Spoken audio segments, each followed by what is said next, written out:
Jin langsung menyusun rencana dengan mendekati pria kuat itu. Diketahui si pria bernama Pak Choi, mantan pemain bisbol yang telah pensiun dan sekarang mengelola sebuah kafe. Jin melamar sebagai pekerja paruh waktu di kafenya dan hokinya dia langsung diterima oleh Pak Choi. Letak kafe yang berdekatan dengan kampus membuat Jin menjadi primadona di sana. Bahkan foto-foto Jin menjadi viral dan banyak diunggah di media sosial. 인터넷에 쫙 퍼졌더라고. Melihat Jin yang begitu mempesona membuat seorang penguntit tertarik kepadanya. Bahkan Miri, seorang CEO pun kini mulai mencari keberadaannya. 몇 년 전에 여기서 다시 보네. 아직 소속사에 들어간 것 같진 않아. Di toko, diam-diam Jin menggali informasi tentang Pak Choi yang menurutnya sangat sempurna untuk mengeksekusi ayahnya karena Pak Choi setia kawan dan tak pernah dendam kepada siapapun. 하필 이런 시기에 만났다는. Suatu malam si penguntit datang ke toko Pak Choi. Dia lalu membuntuti Jin dan berusaha menyerangnya, namun bukannya berhasil menangkapnya, si penguntit malah babak belur di tangan Jin. Dan kejadian itu pun disaksikan oleh Junso. Entah untuk tujuan apa, Jin kemudian mengambil kupluk si penguntit. Setelah Jin pergi, Junso mengancam si penguntit agar tutup mulut dan segera membuang batu yang ada noda darahnya untuk menghilangkan bukti. 됐다고 약속하면 구급차 정도는 불러줘. Alangkah sialnya Jin, baru juga sampai di depan rumahnya, dia sudah disambut oleh si ayah yang langsung mencekiknya, sampai Jin pun kehilangan nafas dan terbaring lemas di lantai. Setelah ayahnya pergi, Jin kemudian meminta Junso agar memukulnya beberapa kali, supaya dia bisa melaporkan si ayah dengan tuduhan penguntitan dan penganiayaan.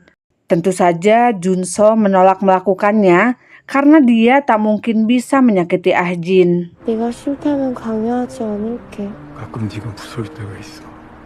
Esoknya Jin sengaja memperlihatkan lehernya yang diperban agar diketahui oleh Pak Choi. Melihat hal itu, Pak Choi pun langsung terlihat khawatir dan meminta Jin supaya jangan sungkan-sungkan memanfaatkannya jika sesuatu yang buruk terjadi. 문제는 무슨 일이든 이용을 Di tempat lain, Junso yang mulai muak dengan ayah Jin terlihat berusaha membunuhnya, tapi karena Junso berhati lembut dan bahkan tak bisa membunuh seekor semut pun, dia akhirnya hanya bisa menyimpan batu itu disaksikan oleh Jin yang terlihat kecewa karena Junso tidak bisa diandalkan. 폭행죄 현행범으로 체포합니다. Dari situ muncullah ide Jin untuk menyingkirkan Junso dari rencana balas dendamnya kepada si ayah. Alih-alih membuat si ayah di penjara, Jin malah menjebloskan Junso ke penjara dengan alasan penguntitan supaya Junso tidak menghalangi aksi balas dendam yang akan dilakukannya. 제가 연락드릴 테니까 그때까진 찾아오지 마세요. Setelah membuat Junso mendekam di penjara untuk memuluskan rencananya mengeksekusi si ayah, Jin lalu membuat luka baru supaya Pak Choi makin khawatir dan terperdaya ketika melihat luka tersebut. Dan benar saja, saat melihat luka Jin bertambah, Pak Choi meminta Jin untuk menceritakan apa yang sebenarnya terjadi. Merasa Pak Choi sudah memakan umpannya, Jin saat itu langsung mengarang cerita kalau selama beberapa hari ini dirinya diikuti oleh penguntit dan dia berkelahi dengan penguntit tersebut. Saat itu karena merasa khawatir, Pak Choi mulai mengantar Jin pulang sehingga sekarang Pak Choi tahu di mana Jin tinggal. Saking baiknya Pak Choi, tak menyadari kalau dirinya sedang dimanfaatkan, Pak Choi malah menawarkan studio dekat kafenya supaya Jin bisa aman dari si penguntit. 뭐 보증금 같은 거는 Tak lama Jin menemukan tikus mati berbarengan dengan keluarnya si penguntit yang dari tadi bersembunyi di sana. Melihat si penguntit lari, Pak Choi pun segera mengejar si penguntit, namun sayangnya dia gagal dan kehilangan jejak si penguntit. Semakin khawatir akan keselamatan Jin, Pak Choi lalu meninggalkan tongkat bisbol miliknya supaya Jin bisa menggunakannya untuk membela diri. 앞에 뱉어뒀어. 호신용 무기는 만에서 촉. Di sini terlihat jelas jiwa sosiopat Ah Jin yang langsung tersenyum puas ketika dirinya berhasil memanipulasi Pak Choi dan membuatnya masuk ke dalam perangkapnya. Tanpa Pak Choi sadari, ternyata semua kejadian tadi merupakan bagian dari rencana Ah Jin yang telah bekerja sama dengan si penguntit. Pagi harinya Ah Jin mulai mengobrak-abrik seluruh isi ruangan agar terlihat seperti pembobolan. Ia lalu mengirim pesan agar si ayah datang ke rumahnya pada jam 8 malam ini. 오늘 8시까지 집으로 와서. Setelah semua rencananya sempurna, Ah Jin seperti biasa masuk kerja dan sempat bertemu dengan Mari. Di sana Ah Jin lagi-lagi menolak tawaran Mari yang kekeh ingin menjadikannya seorang artis dengan alasan kalau Ah Jin memiliki potensi yang sangat bagus jika bergabung dengannya. 세워야 되거나 그런 일이면 우리가 도와줄 수 있는데. 감사합니다. Setelah Mari pergi, Ah Jin mulai menjalankan rencananya dengan bercerita kepada Pak Choi kalau semalam dia menginap di rumah temannya dan pagi harinya dia mendapati rumahnya telah berantakan.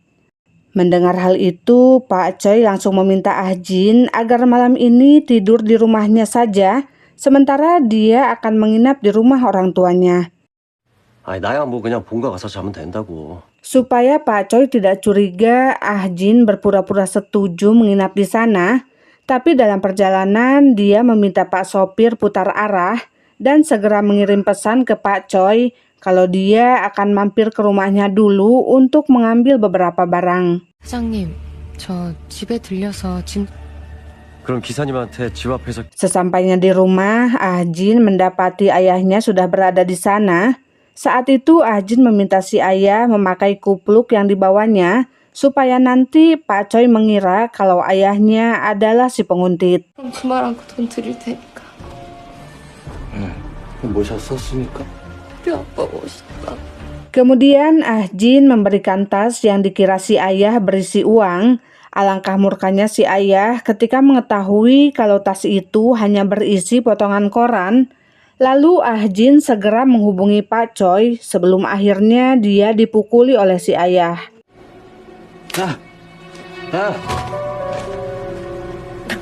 Pak Choi yang mendengar suara teriakan Ah Jin di telepon langsung bergegas pergi untuk menyelamatkannya. Sementara itu Ah Jin terlihat berusaha bertahan dari pukulan si ayah yang membabi buta sambil berharap agar Pak Choi segera datang. Begitu sempurnanya rencana Ah Jin, dalam kondisinya yang sudah babak belur, Ah Jin segera mematikan lampu rumahnya sehingga ketika Pak Choi datang, dia langsung membawa pemukul bisbol yang masih berada di depan pintu. Karena di dalam poek dan hanya kupluk yang terlihat, Pak Choi langsung mengira kalau itu adalah si penguntit, sehingga mereka pun terlibat perkelahian, yang akhirnya sesuai dengan keinginan Ah Jin, Pak Choi memukul si ayah dengan tongkat bisbolnya, kemudian langsung pergi dari sana. Setelah Pak Choi pergi, Ah Jin langsung melampiaskan amarahnya selama bertahun-tahun. Dia terlihat memukul ayahnya hingga sang ayah tewas di tangannya. Barulah setelah ayahnya tewas, Ah Jin menelpon polisi dengan ekspresi menakutkan dari seorang sosiopat yang berhasil keluar dari belenggu sang ayah. 그렇게 아지는 Di awal episode 4, kita diperlihatkan ketika Ah Jin menolak menolong ayahnya yang saat itu masih hidup.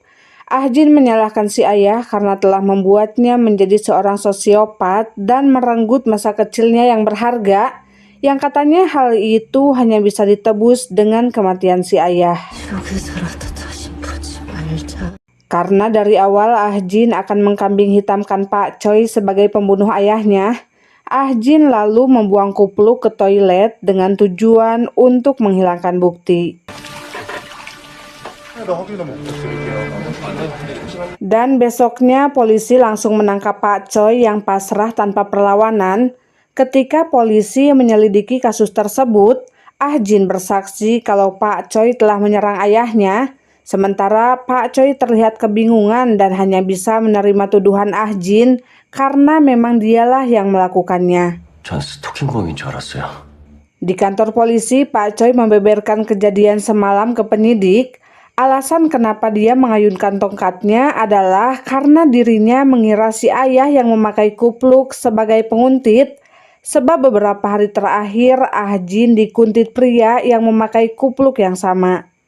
Mendengar penjelasan Pak Choi, penyidik memberitahunya kalau di TKP tidak ditemukan kupluk yang diceritakan. Sementara itu, Ah Jin terlihat berbohong dengan mengatakan kalau dirinya tidak pernah melihat kupluk tersebut. 베이지색 비닐을 쓰고 있었어요. 처음부터 본 적이 없어요. Alasan kenapa saat itu Pak Choi langsung pergi setelah memukul si ayah adalah karena Ah Jin melarang Pak Choi menghubungi polisi dan memintanya agar segera pergi, sementara Ah Jin akan membereskan kekacauan yang terjadi. 얼른 돌아가세요.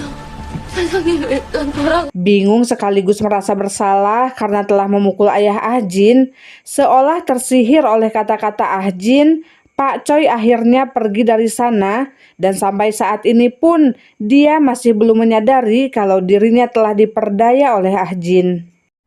제가 무슨 짓을 한 건지. Alangkah beruntungnya Ah Jin, kasus ini ditangani oleh seorang polisi korup. Ketika si polisi mendapat telepon dari pihak Pak Choi, dia berencana menjadikan Ah Jin sebagai pembunuh ayahnya dan ternyata obrolan mereka direkam langsung oleh Ah Jin. 맨날 맞고 살았. 우발적인 살인 사건. Tak hanya itu, Ah Jin juga memotret suap yang dilakukan oleh si polisi. Tanpa diduga, ketika mengunjungi rumah Ah Jin, si polisi menemukan bukti penting yang akan menjerat Ah Jin, yaitu potongan benang dari kupluk yang sebelumnya diceritakan oleh Pak Choi.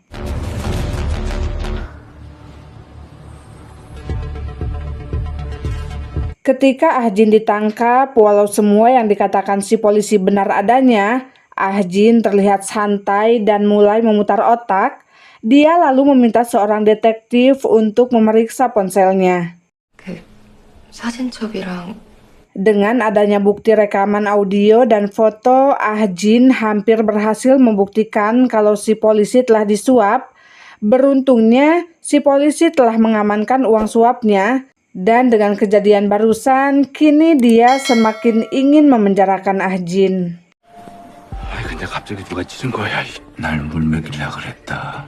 너 범인 만들 거야. Sempat melihat Ah Jin di kantor polisi ketika menangani kasus artisnya, asisten Miri mengunjungi Ah Jin menawarkan kesepakatan jika Ah Jin mau menjadi artisnya, Miri akan membebaskan Ah Jin dari segala tuduhan dan Ah Jin hanya diberi waktu untuk berpikir sampai jam 6 pagi. 대표님 6시 전에 기상하시는데 Tak diduga Junso yang telah bebas di hari kematian ayah Ah Jin tiba-tiba menyerahkan diri ke polisi. Junso membuat skenario seolah dirinya lah yang telah membunuh ayah Ah Jin.